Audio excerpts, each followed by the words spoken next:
Sahabat jiwa yang dirahmati oleh Allah, terima kasih masih menyaksikan program Renungan Jiwa, Me Time, dalam tema yang sangat menarik dalam tausiah kali ini. Terima kasih wahai diri sudah bertahan sejauh ini. Kalau ada seseorang mendapat sesuatu yang paling tidak dia suka, dia tetap mengucap Alhamdulillah. Jadi Nabi itu diketahui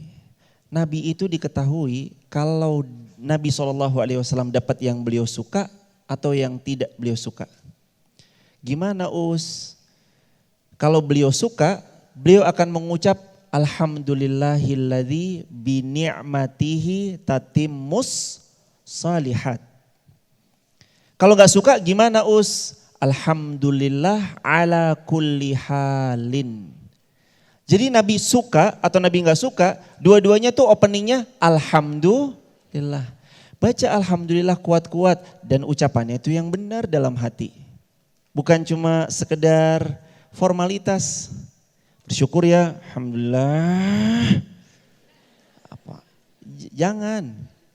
Ucap yang baik, Alhamdulillah. Ucapan yang baik itu kan jadi energi buat mantulin ke diri kita sendiri. Ucap subhanallah yang tegas, subhanallah. Jangan banallah, banallah, banallah. Zikir Allahu Akbar jadi barbar. Bukan gitu, Allah bukan untuk kita sepelekan tiap ucapan-ucapannya. Bahkan teman-teman mau tahu enggak? Nabi itu pernah dikasih tahu sama Nabi Allah Ibrahim ketika Isra Mi'raj. Di hadis Muslim, sanadnya sahih, Nabi Ibrahim pernah bilang kepada Rasulullah Muhammad, wahai Muhammad, surga itu luas sekali.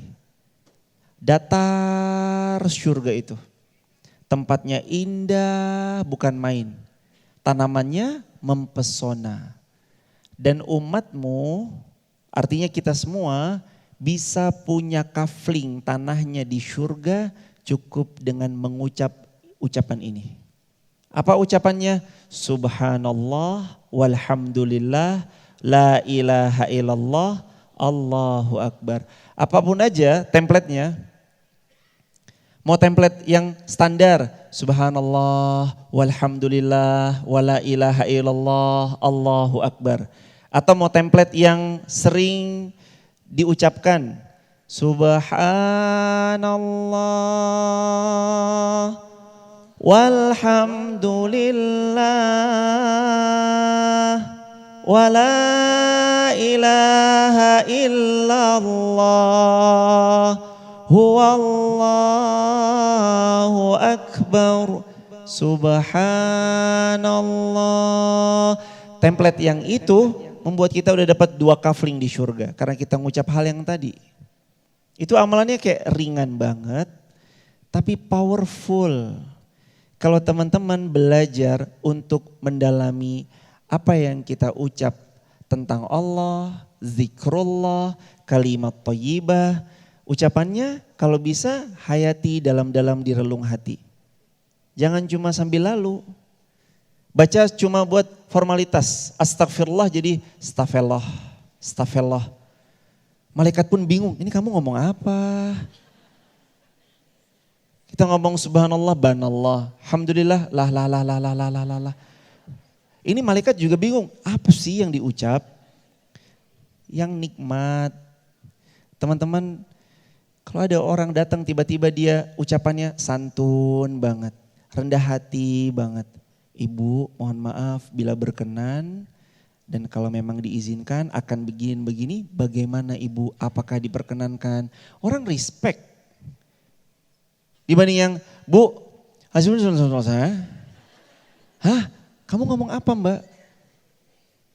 Kita kadang-kadang gitu kok Allah. Mana udah doa cepet banget. Assalamualaikum warahmatullah. Assalamualaikum warahmatullah. Ya Allah, doaku masih sama seperti yang kemarin. Amin ya Allah.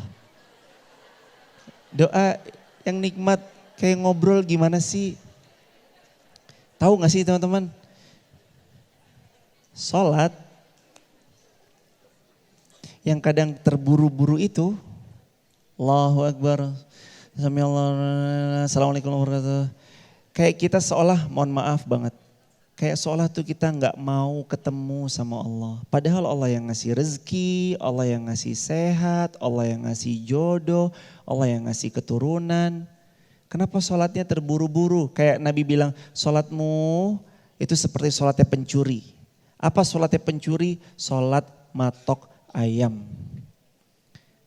Apalagi bentar lagi Ramadan kan, 79 atau 78 hari lagi kita jumpa sama Ramadan. Insya Allah mudah-mudahan Allah kasih kita umur berkah ketemu Ramadan. Langsung di list dari sekarang, kadang-kadang list imam. Ih Ustadz ini nih panjang bacaannya. Saya mah jangan deh, ntar kalau sholat di situ selesai jam 10:30, cari yang lain. Justru Ramadan momentum. Lagi-lagi Allah kayak nyiapin satu kelas khusus namanya Ramadan. Siapapun yang muslim, mau dia orang Amerika, Australia, Zimbabwe, orang Indonesia, orang manapun, selama muslim Allah siapin platform yang namanya Ramadan. Ramadan untuk membuat kita apa? Ini 1 bulan aku buat kamu ditempa di sini, digembleng habis-habisan di sini untuk kamu bertahan di 11 bulan berikutnya. Makanya pakai Ramadan untuk momentum, membasuh jiwa, cari masjid-masjid terbaik, cari imam-imam yang oke. Izin Ustadz, boleh nggak kalau kami keliling-keliling untuk tarling, tarawih keliling? Boleh, siapa yang pernah melarang? Kalau kami sholat di rumah, boleh. Perempuan baik yang mana? Perempuan itu baik sholat di rumah atau baik sholat di masjid. Nabi pernah bilang, sebaik-baik sholat untuk perempuan di dalam rumahnya, lebih baik lagi dalam kamarnya, lebih baik lagi dalam mihrab yang dibuat khusus di dalam kamarnya. Satu hadis. Tapi di hadis yang lain Nabi bilang, namun jangan kamu larang kalau perempuan mau sholat ke masjid. Jadi gampangnya buat perempuan dua-duanya boleh. Nanti adapun sholatnya 23 rakaat boleh, 11 rakaat boleh, dua-duanya boleh. Yang gak boleh siapa? Gak sholat juga boleh. Kan sholat sunnah. Tapi kalau ditinggalin eman. Ditinggalin sayang-sayang dong. Karena kata Nabi, man qama Ramadan iman wahtisaban, siapa-siapa yang dia bangun di bulan Ramadan dengan imannya dan dia penuh harap sama Allah, ghufira lahu ma taqaddama min dzambi. Allah ampunin semua dosa-dosa yang pernah dia lakukan dan dia kerjakan, diampuni. Tanpa sisa Ustadz, selama sholatnya benar, selama puasanya benar, selama yang dicari ridho Allah benar, Allah ampuni tanpa sisa. Bahkan dia bisa seperti bayi yang baru terlahir dari rahim ibunya. Saking Allah mengampuni semua dosa yang pernah kita lakukan. Makanya teman-teman tadi tir. Apa tir? T-nya tawakal. I-nya, R-nya belajar ridho. Selama kita benar-benar ridho atas semua yang Allah takdirkan ke kita gak akan pernah dikecewakan. Satu kalimat yang masyhur, keren, sering banget ini berseliweran. Berharap kepada manusia pasti pulang dalam keadaan kecewa. Dan berharap kepada Allah pasti selalu pulang dalam keadaan bahagia. Salah satu tangisan yang paling nikmat adalah ketika kamu berdoa, tidak mampu kita mengatakan sepatah kata apapun, kecuali yang keluar hanyalah air mata. Pernah ngerasain doa kayak gitu? Gak bisa ngomong apa aja. Apapun pokoknya gak bisa. Ya Allah. Cuma nangis aja yang bisa. Deres banjirnya. Di situ Allah tahu isi hatimu. Allah tahu apa yang terjadi. Allah tahu siapa yang melukai.